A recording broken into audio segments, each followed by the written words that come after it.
আছে। আমরা first law of thermodynamics কাজে লাগিয়ে কিভাবে ফার্স্ট অর্ডার ফেজ ট্রানজিশন কোন একটা ম্যাটারের হলে ইন্টারনাল এনার্জি চেঞ্জ ক্যালকুলেট করতে পারি। একটা গ্যাসের যখন প্রি এক্সপানশন হয় তখন ইন্টারনাল এনার্জি চেঞ্জ কেমন হয়, what does that imply physically, গ্যাসটা কুলড হবে কি গ্যাসটা হিটেড আপ হবে, সেটা ফিজিক্যালি কি রিপ্রেজেন্ট করে, এটা নিয়ে ডিসকাস করা হবে। তারপর সিপি সিভি এদের মধ্যে যে রিলেশন সিপি মাইনাস সিভি, এই রিলেশনটা নিয়ে আমরা ডিসকাস করব। একটা স্পেশাল কেস হিসেবে আইডিয়াল গ্যাসের ক্ষেত্রে কি হয় আমরা জানি, সেটা দেখব। তারপর তোমার এনথালপি একটা থার্মোডাইনামিক ফাংশন, একটা স্টেট ফাংশন, সেই স্টেট ফাংশনটাকে ইন্ট্রোডিউস করা হবে। পার্টিকুলারলি এই ফাংশনটা একটা স্পেসিফিক হিটের সাথে কিভাবে রিলেটেড সেইটা দেখবো।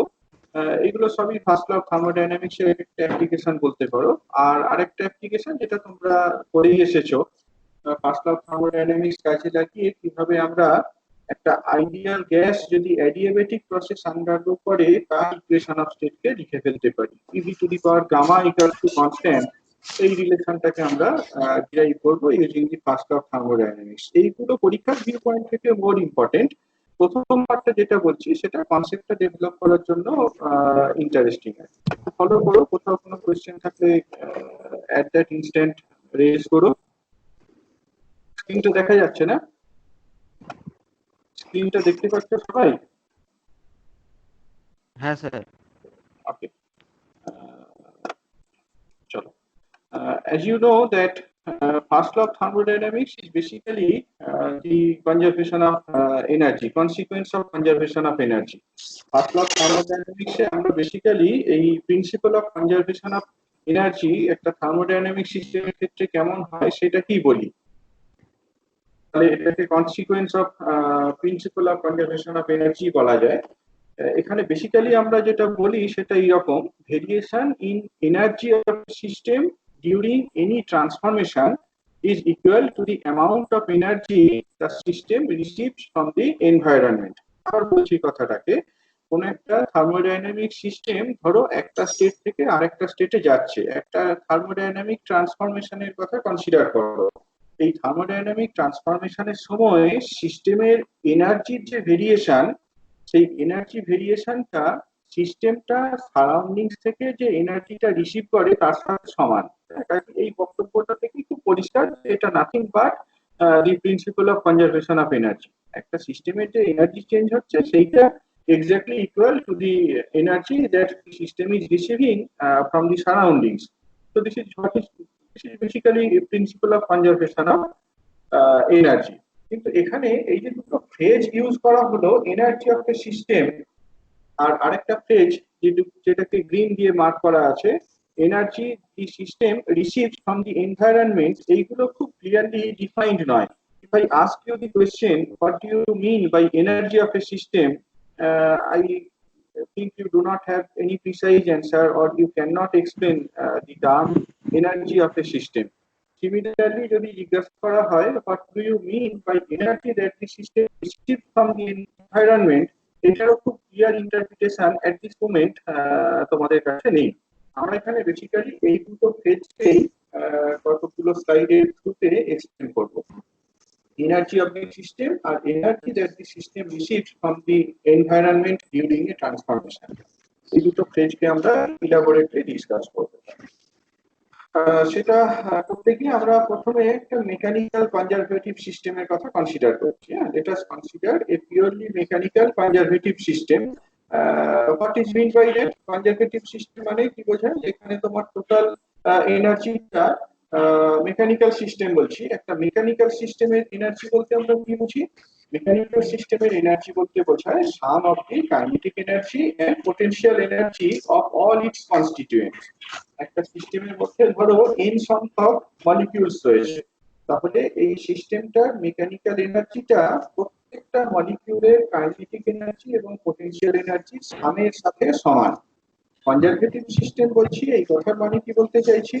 এই কথার মানে বলতে চাইছি যে এই এনার্জিটা কনস্ট্যান্ট, এনার্জিটা কনস্ট্যান্ট। টোটাল যে mechanical energy, sum of the potential and kinetic energy, এইটা কনস্ট্যান্ট।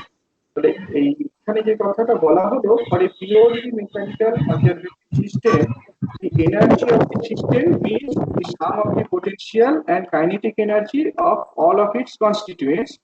তাহলে energy of the system is function of some thermodynamic coordinates.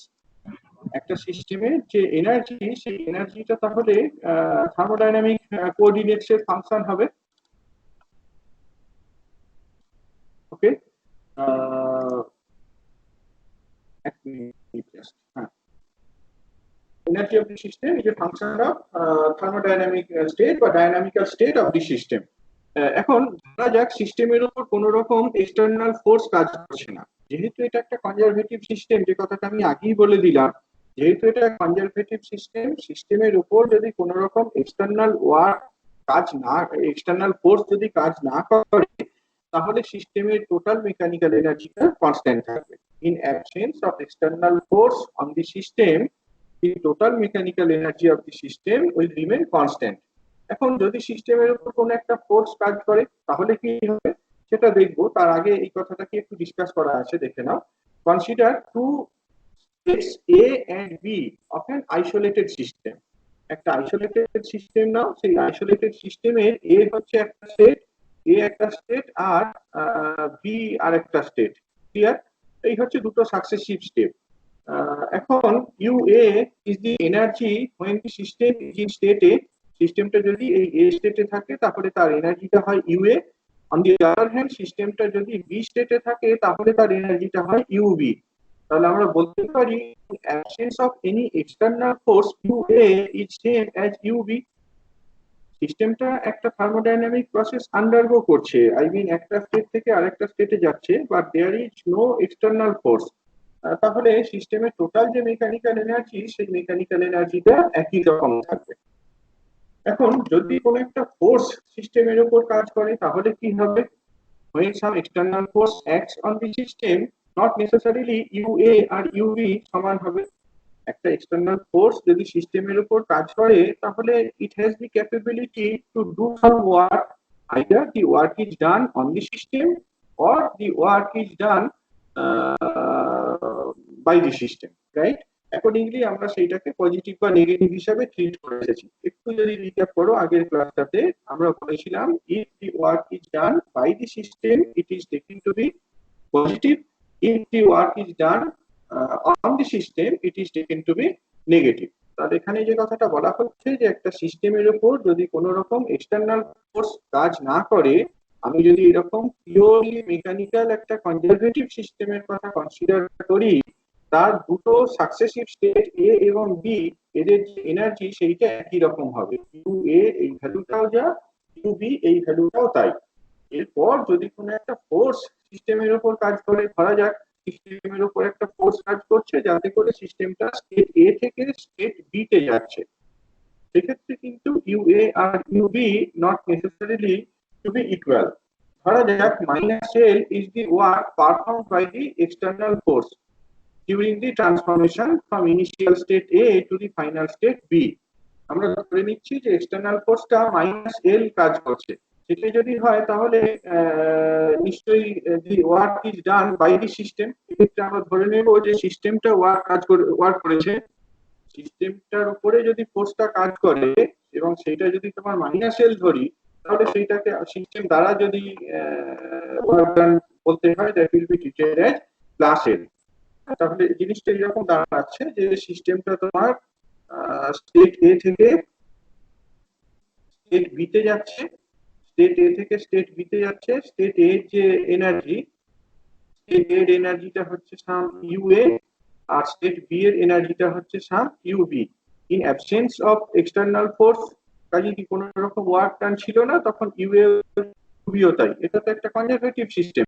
এইবার যদি সিস্টেমটার উপর একটা এরকম ধরনের ওয়ার্ক পারফর্ম করা হয়, এক্সটার্নাল ফোর্সটা ধরো এরকম একটা ওয়ার্ক পারফর্ম করেছে মাইনাস এল, তাহলে আমরা এখানে যদি conservation of energy principal apply করি, আমরা এটা লিখতে পারি না? আমরা এটা লিখতে পারি যে ইউবি সমান ইউএ মাইনাস এল। এখানে যেটা ইউবি লেখা হয়েছে, that UB is simply UA minus L, that is the consequence of energy conservation principle. In other words, it is UB minus UA সমান minus L. অন্যভাবে আমরা বলতে পারি যে এটা UB minus UA সমান minus L. তারপরে ভালো করতে কি বললাম? হ্যালো, ক্লিয়ার হয়েছে? এই পয়েন্টটা ক্লিয়ার হয়েছে কি বলেছি? পয়েন্টটা বুঝতে পারলাম না স্যার। কোন পয়েন্টটা? স্যার আগে শেষের পয়েন্টটা। শেষের যে কথাটা বললাম, একটা একটা সিস্টেম, সেই সিস্টেমটার এ একটা স্টেট, বি আর একটা স্টেট। সিস্টেমটার উপরে যদি কোনো রকম ওয়ার্ক পারফর্ম না হয়, কোনো রকম এক্সটার্নাল ওয়ার্ক ডান হচ্ছে না এখানে, তাহলে সিস্টেমটার এ স্টেটের এনার্জি আর বি স্টেটের এনার্জি দুটো একই রকম হবে। এইবার যদি সিস্টেমের উপর একটা ফোর্স কাজ করে, এবং সেটা অবশ্যই একটা কনজারভেটিভ ফোর্সের কথাই আমরা কনসিডার করছি, সিস্টেমটাকে কনজারভেটিভ নেওয়া হচ্ছে। ধরা যাক এই ফোর্সটা সিস্টেমের উপর -L ওয়ার্ক পারফর্ম করে, তাহলে কি দাঁড়াচ্ছে? সিস্টেমের টোটাল মেকানিক্যাল এনার্জিটা কত ছিল? আগে ইউএ ছিল। সিস্টেমের উপরে কতটা কাজ করা হয়েছে? সিস্টেমের উপরে যে কাজটা হয়েছে সেইটা -L। সিস্টেমের উপরে কাজ করা হয়েছে -L, করার পর ফাইনাল এনার্জিটা পাওয়া যাচ্ছে ইউবি। তাহলে এনার্জি কনজারভেশন প্রিন্সিপালটা অ্যাপ্লাই করো না। ইনিশিয়াল এনার্জি ছিল ইউএ, তার উপরে -L ওয়ার্ক পারফর্ম করা হয়েছে, তাহলে টোটাল এনার্জিটা কত হবে? UA -L। এটাই হচ্ছে energy of the state B. UA -L এটাই হচ্ছে energy of the state B, that is UB. তাহলে ইউবি মাইনাস ইউএ সমান -L, এইটা লিখতে পারি। হ্যালো, হ্যালো, হ্যাঁ স্যার, ক্লিয়ার হলো কি বললাম? বি বাকি যে মাইনাস ইউ আছে, হ্যাঁ ঠিক আছে। ইউবি মাইনাস ইউএ সমান -L, এখানে আমি যেটা লিখেছি, এই ডান দিকে যেটা লিখেছি সেটা কি দেখো এখানে রিরাইট করা হয়েছে, ইউবি মাইনাস ইউএ সমান -L। ক্লিয়ার কনসেপ্টটা? নাও লেট আস প্রসিড। তাহলে আমরা বলতে পারি যে ওয়ার্ক যে এল পারফর্ম করা হয়েছে ডিউরিং দি ট্রান্সফরমেশন, সেটা কিন্তু শুধুমাত্র সিস্টেমের স্টেট গুলোর উপরেই ডিপেন্ড করছে, তাই না? তুমি যখনই এরকম ভাবে জিনিসটাকে লিখছো যে ইউবি মাইনাস ইউএ সমান -L, ইউবি মাইনাস ইউএ সমান -L, -Lটা কি basically work done by the external force, -Lটা হচ্ছে work done by the external force. এইটা কিসের সাথে সমান? সিস্টেমের বি স্টেটের যে এনার্জি আর সিস্টেমের এ স্টেটের এনার্জি তার ডিফারেন্সের সাথে সমান। তুমি এটাকে সিস্টেমের রেসপেক্টই বলো। -Lটা যদি সিস্টেমের উপরে ওয়ার্ক ডানকে রিপ্রেজেন্ট করে বাই দি এক্সটার্নাল ফোর্স, যেমনটা বললাম, ক্যাপিটাল এল মানে +L will be the work done by the system, L will be the work done by the system.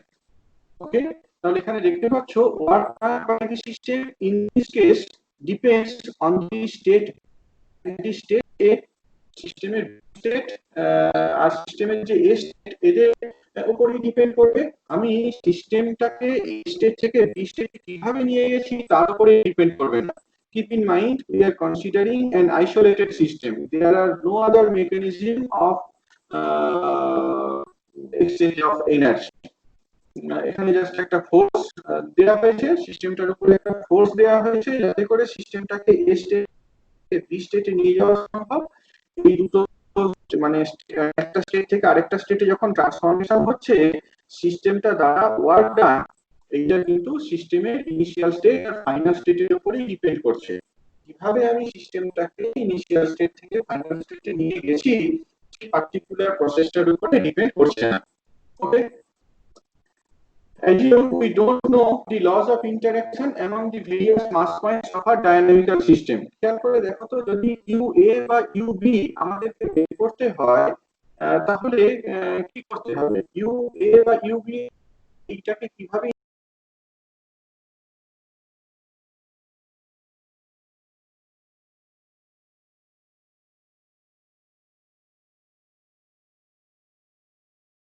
সেই সিস্টেমটা যদি এ স্টেটে থাকে, সেই অবস্থায় তার প্রত্যেকটা অ্যাটম মলিকিউলের কাইনেটিক এনার্জি এবং পোটেনশিয়াল এনার্জি সামটা হচ্ছে ইউএ। একইভাবে সিস্টেমটা যখন স্টেট বি তে যাচ্ছে, প্রত্যেকটা অ্যাটম মলিকিউলের কাইনেটিক এনার্জি এবং পোটেনশিয়াল এনার্জি সামটা হচ্ছে ইউবি।